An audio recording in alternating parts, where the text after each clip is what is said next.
wanneer jy goed byvoorbeeld gee ook, moet dit nie in sakke sit wat jy nie kan sien waarin is nie.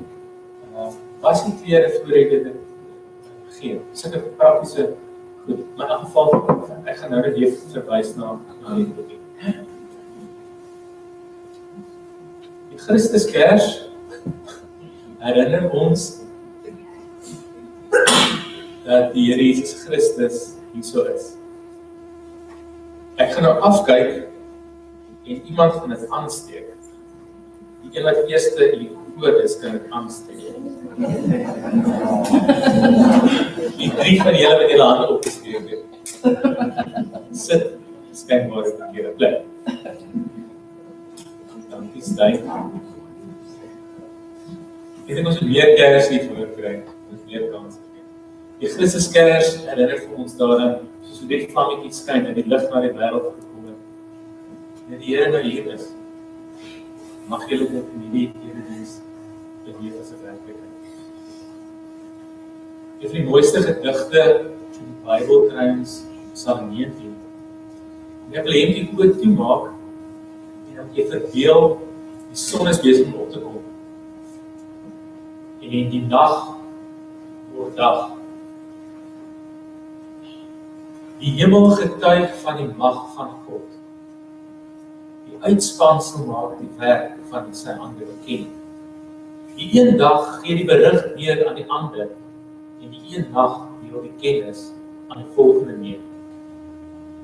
Sonder spraak en sonder woorde, onhoorbaar is sy stem. Tog gaan daar van 'n boodskap uit oor die hele wêreld, en hulle taal bereik die uithoeke van die aarde. Die woord van die Here is volmaak, dit gee lewe. Die onderwysing van die Here is betroubaar. Dit gee wysheid aan die wat nog onervare is. Maar wat ek sê en wat ek dink, tog vir U aanneemlik wees, Here, my rots en my verlossing. Die Skepper God sien jou raak en groet jou. Barmhartig en genadig en vol liefde is hierdie God wat ek nog ontgroet. En sy vrede vir jou gee. Amen. Ons loof die Here met lied 199. Ons staan en dan sing ons die 2 verse saam.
As julle dink aan mense wat vir julle sê wat om te doen en nie wat om nie te doen nie, en wat vir mense dink julle?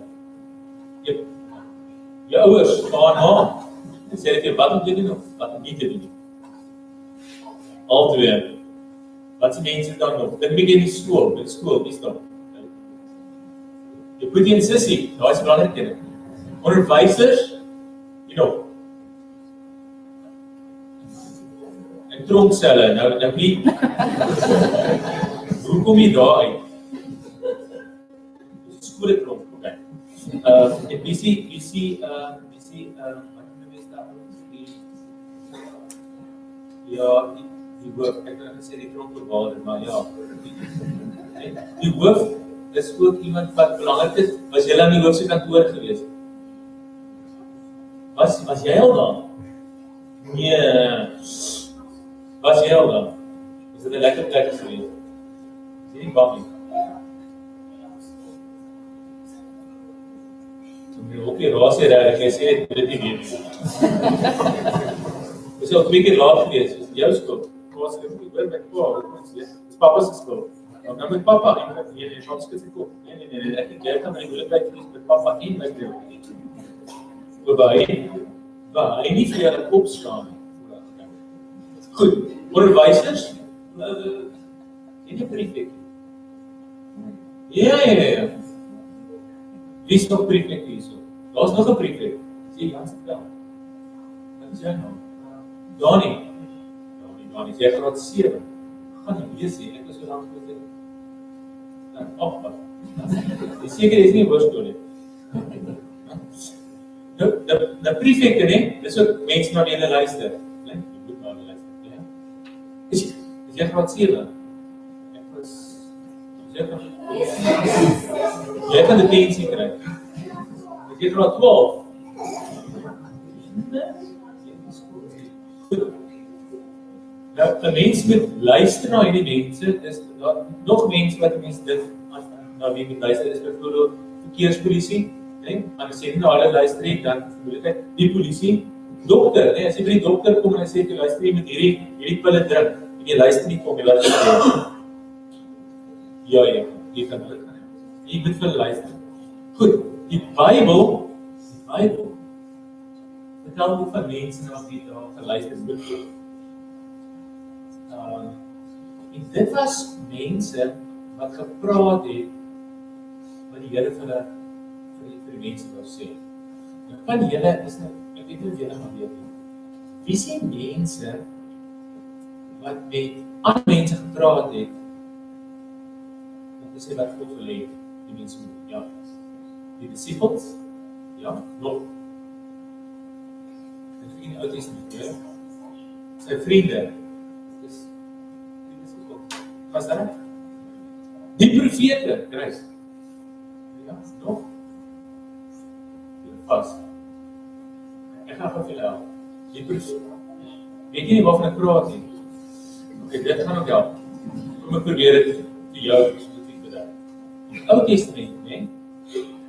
Die Here gepraat met mense deur ander mense te gebruik. Ons het hulle profete genoem. So profeet was gekomen wat God het gesê. Die Here sê, julle moet opkom dit en dit te doen, julle moet dit doen. Maar die Here het ook konings gebruik. Die koning het gesê, dit is wat ons moet doen. Die Here sê, ons moet nou dit doen, en nie dit doen. Dan was daar ook die naam van Moses, kan jy onthou? Ja. En Moses was ook iemand wat gepraat het, en gesê, die Here sê, julle moenie, hulle het so goue beeld aanbid. Kan jy glo? 'n goue kalf. Ek sê, dis beskiklik verkeerd, julle kan nie dit doen. Ons bid net vir God.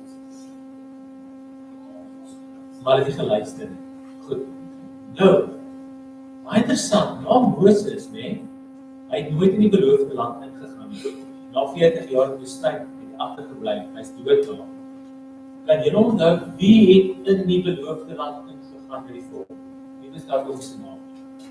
Hier, begin met die Heer. Jonah? Nee. Wat? Ja, Joshua. Nou, die mense het ook koning gehad in die beloofde land.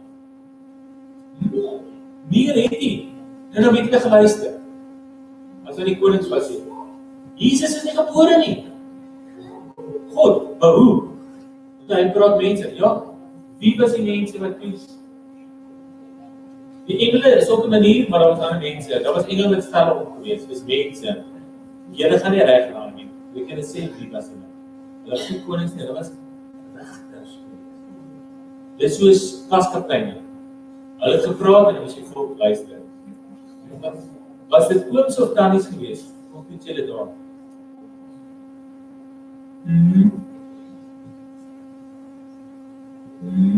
Ja, dit was ooms, ja. En dan was tannies.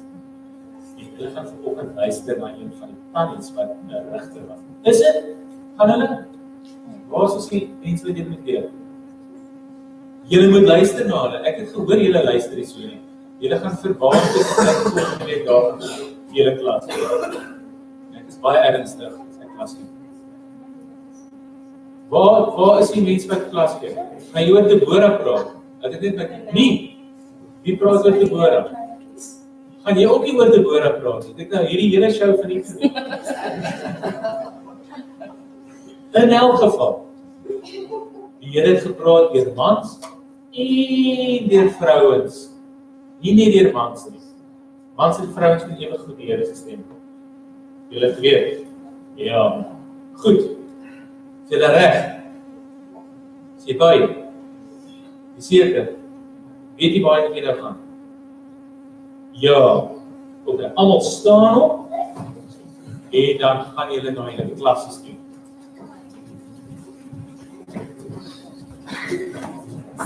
As hulle nie vir julle luister nie, moet julle vir my sê, ek is baie lus om vir hulle klas te gee. Ek het op die ou kurrikulum groot gemaak.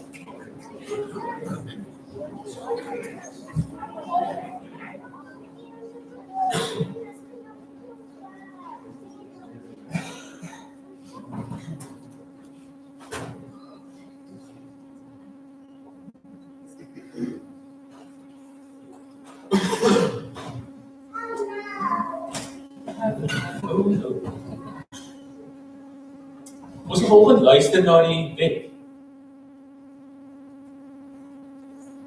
Ons kry dit in Eksodus 20. Toe het God al die gebooie aangekondig. Ek sê Here jou God, wat jou uit Egipte uit die plek van slawerny bevry het. Jy mag naas my geen ander gode hê. Jy mag nie vir jou beeld, enige afbeelding maak van wat in die hemel daarbo of op die aarde hieronder of in die water onder die aarde is nie. Jy mag hulle nie vereer of dien nie, want ek, die Here jou God, hy is onverdeelde trou aan my. Ek reken kinders die sondes van julle vaders toe, tot in die 3de en 4de geslag van die wat my haat. Maar ek betoon my liefde tot in die 1000ste geslag van die wat my liefhet en my gebooie gehoorsaam. Jy mag die naam van die Here jou God nie misbruik nie. Want die Here sal die een wat sy naam misbruik nie ongestraf laat bly nie. Sorg dat jy die Sabbatdag heilig hou. 6 dae moet jy werk en alles doen wat jy wil. Maar die 7de dag is die Sabbat van die Here jou God. Dan mag jy geen werk doen nie. Nie jy of jou seun of jou dogter of die man of vrou wat vir jou werk of enige dier van jou of die vreemdeling by jou. Die Here het in 6 dae die hemel en alles daarin gemaak, die aarde en alles daarin, die see en alles daarin. Op die 7de dag het hy gerus. En daarom het die Here dit as gereelde rusdag ingestel en dit geheilig. Eer jou vader en jou moeder, dan sal jy lank bly woon in die land wat die Here jou God vir jou gee. Jy mag nie moord pleeg. Jy mag nie egbreek pleeg. Jy mag nie steel. Jy mag nie vals getuienis teen 'n ander gee. Jy mag nie iemand anders se huis begeer nie. Jy mag nie sy vrou begeer nie, ook nie 'n slaaf of slavin, 'n bees of 'n donkie of enigiets anders wat aan hom behoort.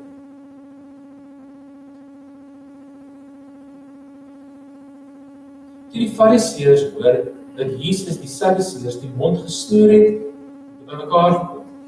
En een van hulle, 'n wetgeleerde, het met 'n vraag probeer vasstrek. Meneer, vra hy, wat is die grootste gebod in die wet? Jesus antwoord hom, jy moet die Here jou God lief hê met jou hele hart en met jou hele siel en met jou hele verstand. Dit is die grootste en die eerste gebod. En die tweede, wat hiermee gelyk staan is, jy moet jou naaste lief hê soos jouself. Hierdie 2 gebooie is die hele wet en die profete saamgevat.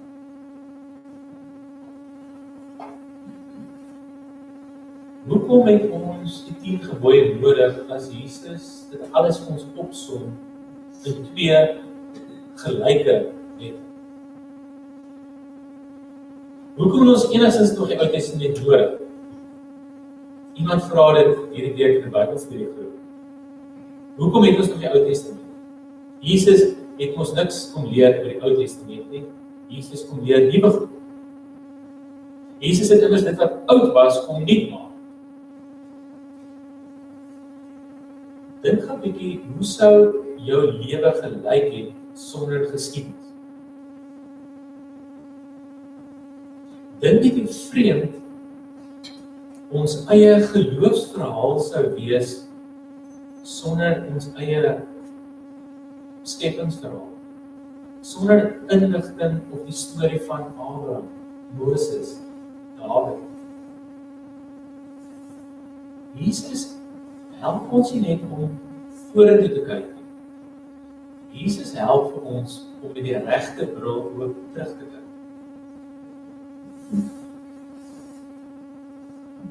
Dit wat ons gedoen het, dit wat verkeerd was, dit kan ons agter ons los. Die kruis is immers God se manier om ons te help om die verlede en die foute wat ons saam met ons wil dra, neer te sit en te sê, los dit, vergewe jou, jy kan nie vorentoe beweeg. Die kruis is 'n plek waar God vir ons sê, ek begin hoor met jou, ek maak jou nuut.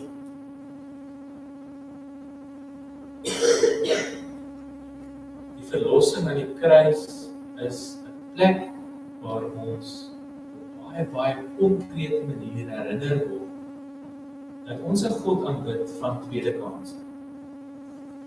Ek bly nie die slagoffer van my eie sonde of van my foute of van my verlede nie. En Jesus maak God die skepping nuut. Die merkwaardige is dat hierdie nuut maak, hierdie versoeningswerk wat God deur Jesus Christus bewerkstellig het, dat hy dit ook vir ons kom gee en vir ons kom sê, maar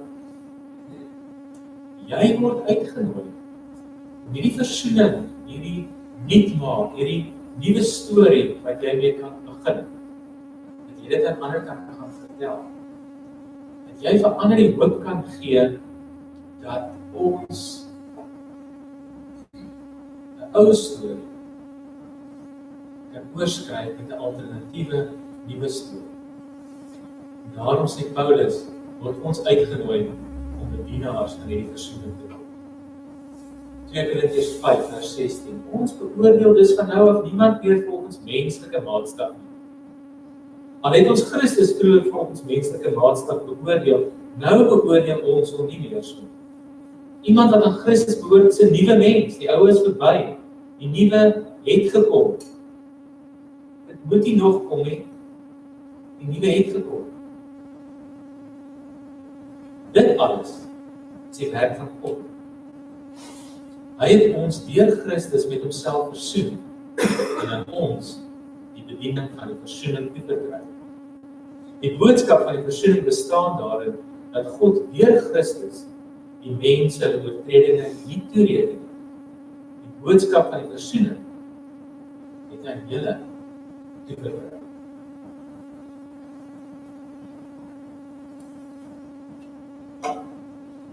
Terwyl ons so bly sit, sê ons in 50 verse, dink daaraan, wat beteken God se wet gehoorsaam? Wat beteken dit dat ons nie kan begin, oor kan begin, deur gehoorsaam te wees?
die almagtige skepper van die hemel en die aarde, en in Jesus Christus, sy enige gebore seun, ons Jesus, wat ontvang is van die Heilige Gees, gebore is in die maagd Maria, wat gelei het onder Pontius Pilatus, gekruisig is, sterf en begrawe is, en ter herdenking gedaan, wat op die derde dag weer opgestaan het uit die dode, wat opgevaar het na die hemel en sit aan die regterhand van God, die almagtige Vader, van waar hy sal kom om te oordeel, die wat lewe en die wat reeds gesterf het.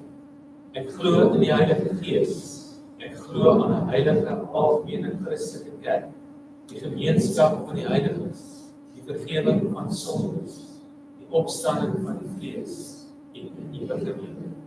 Amen.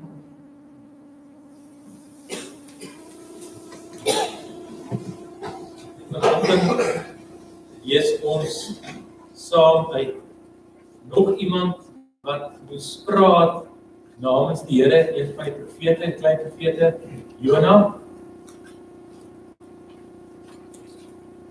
Ek het 'n prentjie moes kies vir die PowerPoint, te gedink om iets soos vis en chips te kry daarvoor. So, ek het eers 'n mooi prentjie gehad oor die prentjie sien, toe word ek honger, en dit het ek nie dit gebruik nie, want dan gaan ek die hele tyd honger word. So, die prentjie, maak ek nou nie heeltemal honger nie, maar as ek dink aan Jona, dan dink ek aan 'n vis. So,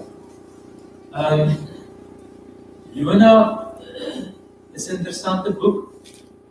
As ek moet kies waar ek moet preek, dan sal ek seker hoes dit 3 uitkom. Ek kan eintlik nie net een hoofstuk van die boek lees as jy die storie wil bedink nie. So, ons gaan vanoggend gaan ons na die hele storie luister. So terwyl Jona, die klein profeet, so voor ons oop is, die Bybel so oop op ons skote is, kom ons maak ons kolektief en dan vra ons God in die Here dat ons sal praat.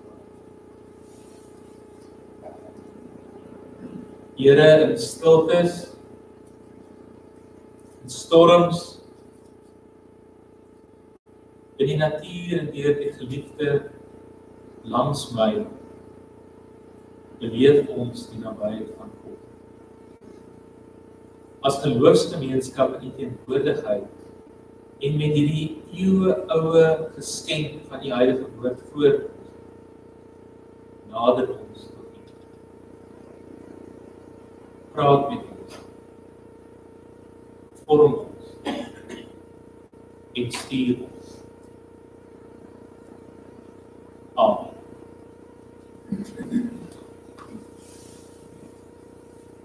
Jona, hoofstuk 1. Die woord van die Here het tot Jona, seun van Amittai, gekom. Maar klaar, gaan na die groot stad Ninive toe en spreek hom aan, want ek weet hoe sleg hy is.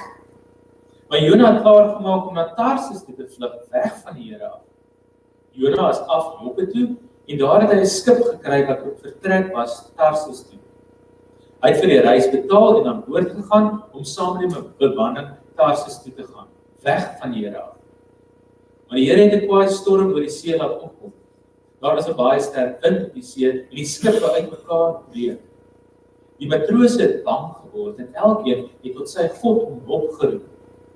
Hulle het die vrag van die skip in die see gegooi om die skip ligter te maak. Maar Jona was onder in die skip waarheen hy afgegaan het om te gaan slaap. Hy het vasgeslaap. En die kaptein het na hom toe gegaan en hom gesê: "Wat is dit met jou dat jy lê en slaap?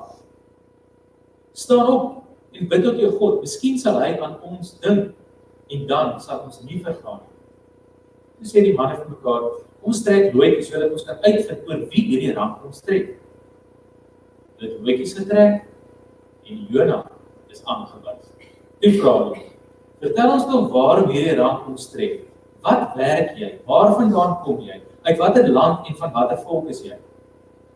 Jona het hulle geantwoord: "Ek is 'n Hebreër. Ek dien die Here, die God van die hemel, wat die see en vasteland gemaak het." Die man het baie bang geword en vir Jona gesê: "Wat het jy nou aangevang?" Hulle het te wete gekom dat hy van die Here af wegvlug. Jona het hy dit self vertel. Toe vra hom, wat moet ons met jou maak, dat die see weer rondom ons kan kalm word? Die see het ondertussen al hoe meer onstuimig geword. Jona het geantwoord, vat my en gooi my in die see, dan sal dit kalm word rondom julle, want ek weet, dit is oor my dat hierdie groot storm oor julle kom. Die manne het hard geroei om weer die vasteland te bereik, maar hulle kon nie, want die see het al hoe meer onstuimig geword rondom hulle. Toe bid hulle tot die Here en sê, ag Here, moet ons tog nie laat vergaan oor hierdie man nie. Moenie dat ons iemand onskuldig doodmaak nie. U is Here, u doen wat u wil. Die manne het baie bang geword vir die Here. Ook vers 15. Hulle vat vir Jona en gooi hom in die see. Die storm op die see het bedaar. Toe die manne baie bang geword vir die Here en hulle vir hom offer gebring en geloftes afgeneem. Toe stuur die Here 'n groot vis om vir Jona in te sluk. En dit was 3 dae en 3 nagte in die vis. En dan hierdie mooi gebed. Toe bid Jona daar binne in die vis tot die Here sy God. Jona het gesê, in my nood het ek tot die Here geroep en hy het my gebed verhoor. Diep in die doderyk het ek hulp gevra en u, Here, het my gehoor. Het my die diepte ingegooi, diep in die see, en die watermassa het my omring, het golf na golf vir my laat gaan. Ek het gedink, het uit my gesig verdwyn, maar tog sal ek weer u heilige tempel, tog sal ek weer u heilige tempel aanskou. Die waters het my toegevou, die groot water het my omring, seegras was op my kop gedraai. Ek het afgesak tot by die fondamente van die berge. Die aarde het my vir altyd toegesluit, maar u, Here my God, u het my van my dood gered. Toe ek wou vergaan, het ek aan die Here gedink. En my gebed het by u gekom. In u heilige tempel. Die wat op nuttelose afgode vertrou, verlaat hom, wat liefde aan hulle betoon. Terwyl ek 'n loflied sing, wil ek aan u offer bring. Wat ek beloof het, sal ek doen. Hulp kom net van die Here af. Toe beveel die Here die vis, en hy het vir Jona op die vasteland uitgespoel. Die woord van die Here het 'n tweede keer tot Jona gekom. Maar klaar, gaan na die groot stad Ninive toe en spreek hom aan met die boodskap dat ek jou sal gee. Toe maak Jona klaar en gaan na Ninive toe, soos die Here hom beveel het. Ninive was 'n baie groot stad.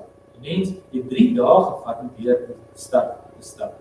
Jona het die stad ingegaan en 'n dag lank daar rondgestap en te roep hy, nog net 40 dae en Ninive word verwoes. Die mense van Ninive het toe in God geglo en hulle het 'n dag aangekondig om te vas. Groot en klein het rouklere aangetrek. Die berig het ook by die koning van Ninive uitgekom. Hy het van sy troon af opgestaan en sy koningsklere uitgetrek, rouklere aangetrek en sy en op 'n ashoop gaan sit.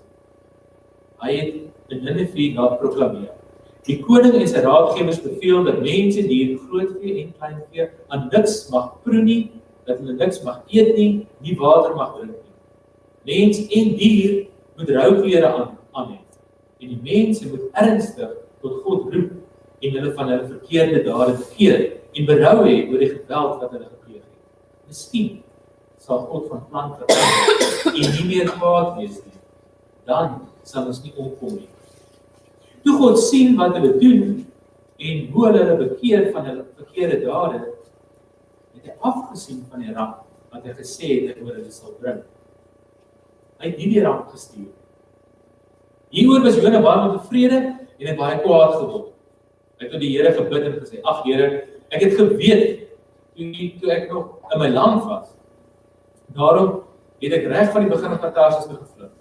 Ek het geweet, U is 'n genadige en barmhartige God, lankmoedig en vol liefde. U sien maklik af van die straf wat U aangekondig het.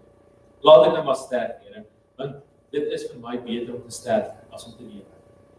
Vra die Here vir hom, Jy rede om kwaad te word. Jonas het uit die stad uit oos van die stad gaan sit en vir 'n skerm gebou. En daaronder in skaduwee gaan sit om te sien wat in die stad gebeur. Toe laat die Here God 'n komkommerplant opkom en dit het bo oor Jona gerank om 'n skaduwee te gee vir sy kop en om hom van sy misnoë te bevry. Jona was baie bly oor die komkommerplant. Die volgende môre met dagbreek laat God 'n wurm kom en dit het aan die komkommerplant gevreet sodat dit verdroog het. Toe die son opkom, het God 'n skroeiende sterk wind uit die ooste laat waai. Die son het vir Jona op sy kop gesteek en hy het baie swak geword en gewens om maar liewer te sterf. Hy het gesê, dis my beter om te sterf as om te leef. Die vra God vir Jona, het jy rede om kwaad te word oor die komkommerplant? En Jona antwoord, ek het rede genoeg, ek is besig om te sterf. Die Here sê vir Jona, jy is besorg oor die komkommerplant, waarvoor jy nie gewerk het nie, en wat jy nie versorg het nie. Dit het oornag opgekom, en oornag is dit dood. Maar ek mag nie besorg wees oor die groot stad Ninive nie, 'n stad waarin daar meer as 120.000 mense is, wat nie weet wat reg of verkeerd is nie, en ook nog baie diere. Dit is die woord van die Here.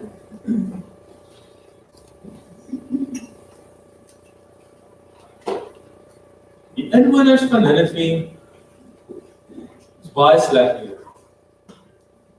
As die Here self sê, hulle is sleg. Die boek Jona begin sommer met hierdie woorde.